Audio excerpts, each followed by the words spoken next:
No, Charlie Kirk has not been assassinated, but what Vladimir Putin said about him has sent tremors through Washington, Moscow, and nearly every newsroom across the world. During a high-profile economic summit in Sochi, Russia's president delivered a stream of headline-grabbing statements that mixed defiance, calculation, and a touch of theater. In the middle of comments about NATO, Ukraine, and global sanctions, Putin paused, referenced a swirl of stories around conservative commentator Charlie Kirk, and called the whole thing disgusting.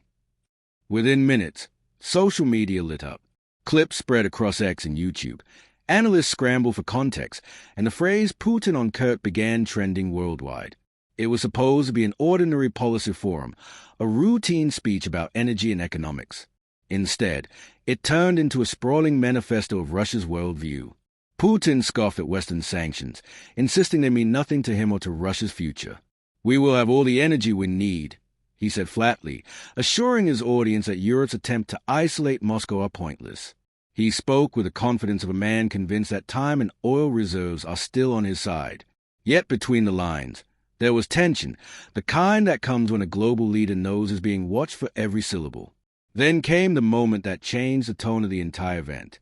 Without prompting, Putin mentioned controversy surrounding Charlie Kirk, the American conservative voice who had recently criticized Russian aggression and Western double standards in equal measure. "It's disgusting," Putin said through his interpreter, his expression unreadable. No one expected it. Reporters blinked, translators hesitated, and within seconds a comment raced across international feeds. Was it an offhand rebuke? A signal to Washington, or a calculated way of inserting himself into America's own culture wars? Almost immediately afterward, he pivoted to what he clearly wanted the world to hear, his latest thinking on the war in Ukraine and his complex relationship with former U.S. President Donald Trump. The two had met weeks earlier in Alaska in what Putin described as a surprisingly constructive conversation. "President Trump and I barely discussed any bilateral issues," Putin said. "We only discussed the possibilities and ways to resolve the Ukrainian crisis. Overall, that is already a good thing." He smiled faintly before adding a personal observation. "Trump likes to shock a little. The whole world sees it. But he listens, he hears, and he reacts."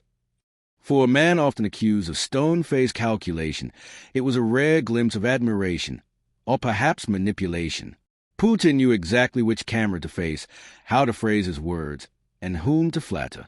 Analysts watching from Washington noted how carefully he drew a contrast between Trump and the European leaders he mocked minutes later. "Europe is escalating conflict," he charged, claiming that Western trainers are now fighting alongside Ukrainian troops. He called fears of a Russian attack on NATO ridiculous and promised that any build-up on his borders will be met in a big and substantial way. Back in the studio, veteran reporter John Roberts of America Reports called it a textbook display of Putin's two-track diplomacy, warm toward Washington when it suits him, venomous toward Europe when he needs leverage. Roberts reminded viewers that Trump has grown increasingly frustrated with Putin's double game. In private calls, Trump has complained that the Russian leader says all the right things about peace and then launches new offensives the next day. He wants to maintain the relationship, Roberts said. But the only way to do that, according to Trump, is to end the war, and soon. The real flashpoint, however, came when discussion turned to weapons. For months, Ukraine had pleaded for long-range Tomahawk missiles capable of striking deep inside Russia. Western allies worried that giving such power to Kiev would risk direct confrontation between Moscow and NATO. During the Sochi summit, Putin made his red line explicit. Supplying those missiles would be an escalation, a game-changer. His tone was cold, final. He wanted Washington to know that any strike reaching Moscow would invite a response on an entirely different scale.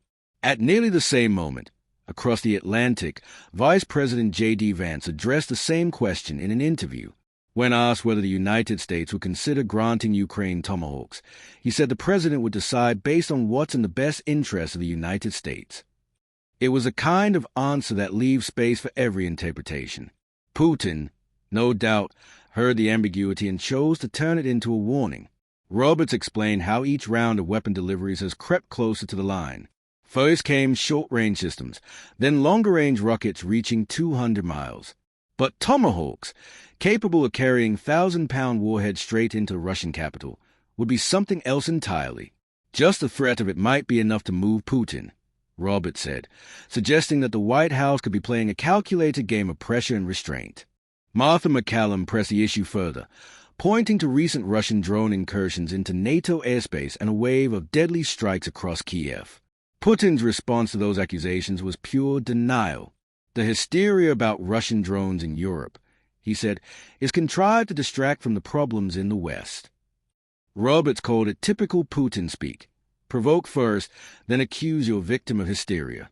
He reminded viewers that Trump himself once said any Russian fighter entering NATO territory should be shot down, a remark that still echoes in diplomatic corridors from Ankara to Berlin. By the end of the Sochi event, Putin had accomplished exactly what he wanted. He dominated the news cycle, undermined Western unity, hinted at reconciliation with Trump, and projected defiance to his domestic audience. And with one brief remark about Charlie Kirk, a comment that had nothing to do with missiles, energy, or borders, he ensured that his words would travel far beyond the walls of the summit hall. It was a masterclass in distraction, the sort of verbal sleight of hand that leaves journalists debating meaning long after cameras stop rolling. As night fell over Moscow, Russian state television replayed the speech in triumphant loops, emphasizing Putin's claim that sanctions mean nothing and portraying his references to American politics as evidence of global relevance. In Washington, officials paused his tone for signs of softening or threat. Analysts on both sides agreed on one thing. Whatever his true motives, Putin remains one of the few leaders who can seize a headline anywhere on Earth simply by choosing a target and a sentence. For now, the world waits to see whether his talk of restoring full-fledged relations with the United States is a genuine overture or another layer of strategy. The war in Ukraine grinds on. NATO forces remain on alert, and both governments watch each other through satellite eyes and careful words. The Sochi speech may have lasted an hour, but its ripples could stretch for months. One line from John Roberts summed it up best. With Putin, he said, nothing is ever said by accident.